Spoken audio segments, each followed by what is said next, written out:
¿Cuánto vale una palabra cuando todo parece estar perdido?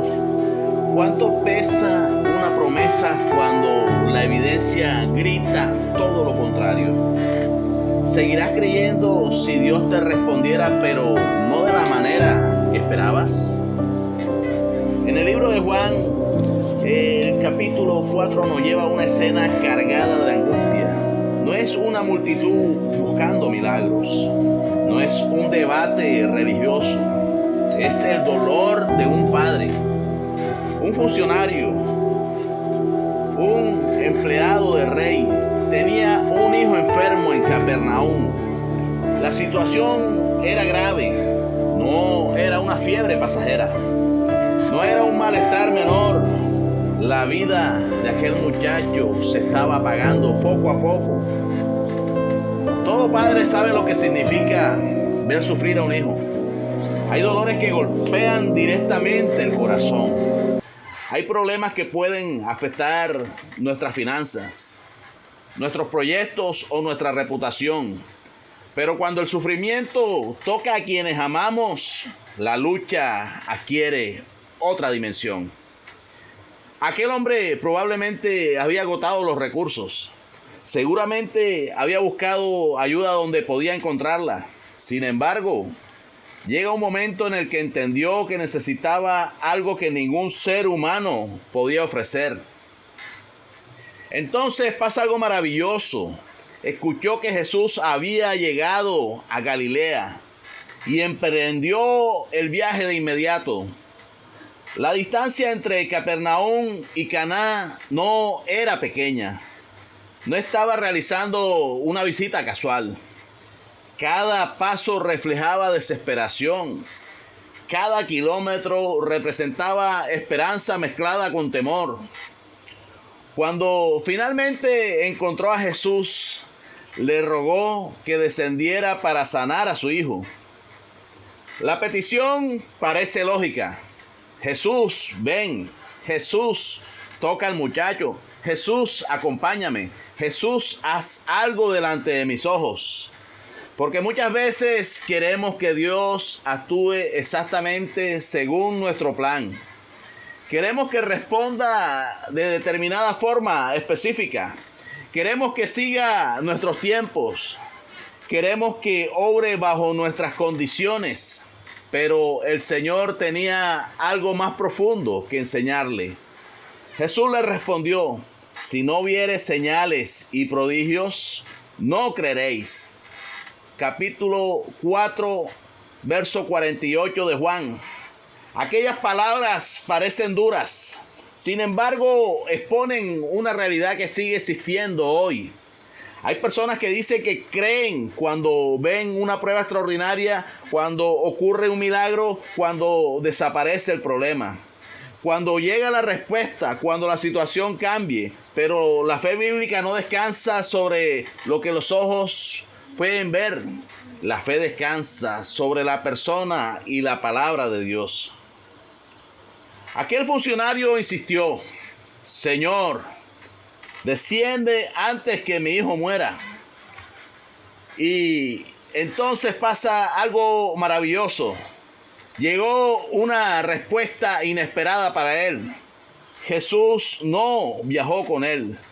No realizó una demostración pública. No produjo un espectáculo. Simplemente dijo estas palabras: ve, tu hijo vive. Juan 4, versículo 50. Solo una frase, solo una declaración, solo una palabra. Y en ese instante ocurre algo extraordinario. El texto dice: y el hombre creyó la palabra que Jesús le dijo y se fue. Juan 4, verso 50. No tenía pruebas visibles.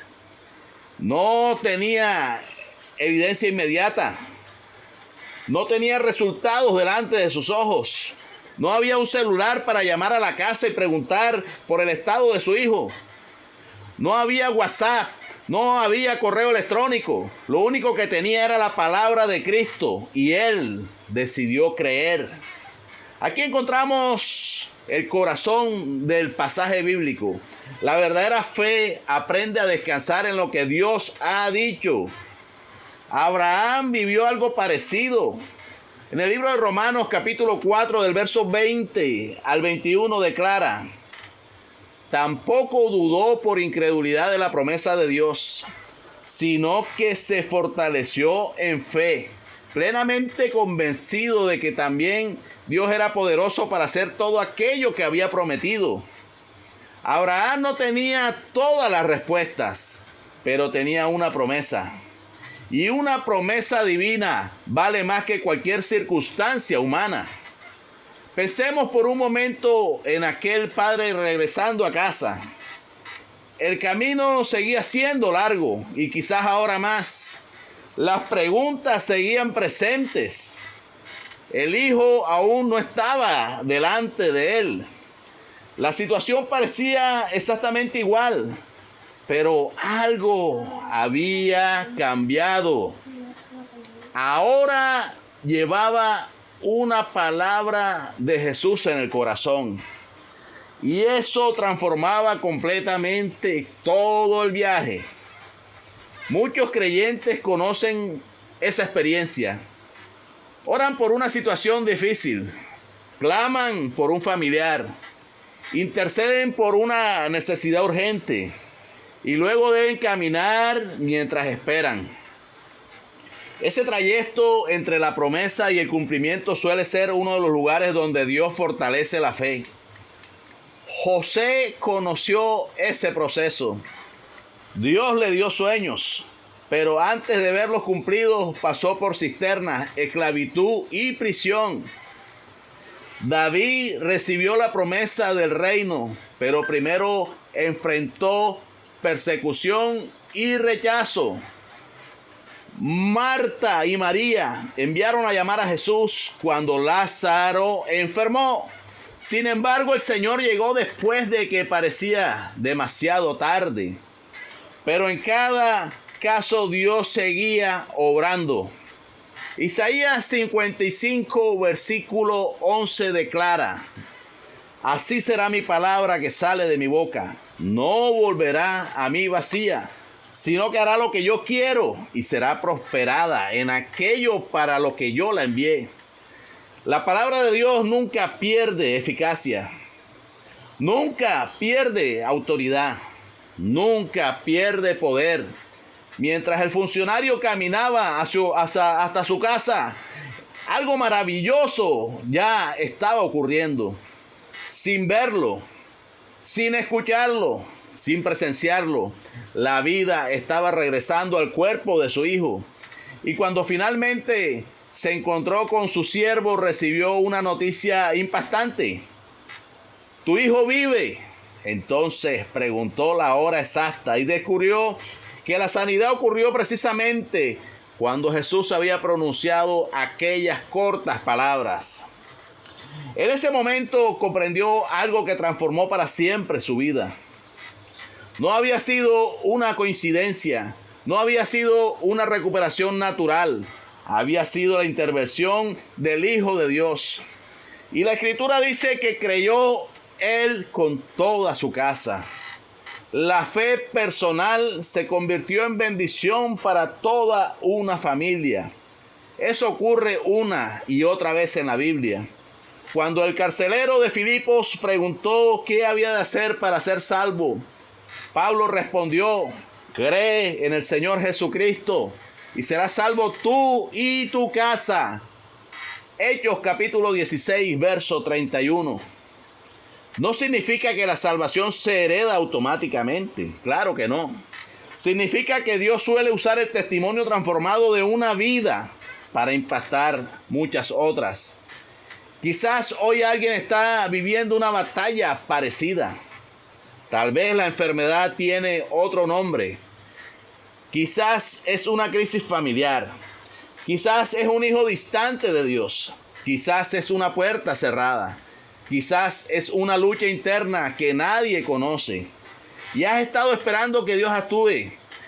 Has estado clamando. Has estado preguntando: ¿cuándo llegará aquella respuesta de Dios? Este pasaje nos recuerda que Cristo sigue teniendo autoridad absoluta. La distancia no limita su poder. El tiempo no limita su poder. Las circunstancias no limitan su poder. Su palabra sigue siendo suficiente. Su palabra sigue siendo verdadera. Su palabra sigue siendo poderosa. La pregunta no es solamente si Dios puede actuar. La pregunta es si estamos dispuestos a confiar mientras caminamos entre la promesa y el cumplimiento. Porque ahí es donde la fe madura se ve. Ahí es donde aprendemos quién es realmente nuestro Señor Jesús. Ahí es donde descubrimos que una sola palabra del Salvador tiene más autoridad que todas las evidencias contrarias. Si este mensaje habló a tu corazón, escribe en los comentarios: Señor, ayúdame a creer a tu palabra. Compártelo con alguien que está esperando una respuesta de Dios y necesita recordar que Cristo sigue obrando, aun cuando todavía no puede verlo. Y sígueme para continuar profundizando juntos en las Escrituras y creciendo en una fe que descansa en la autoridad de Jesús. Que Dios te bendiga y te guarde.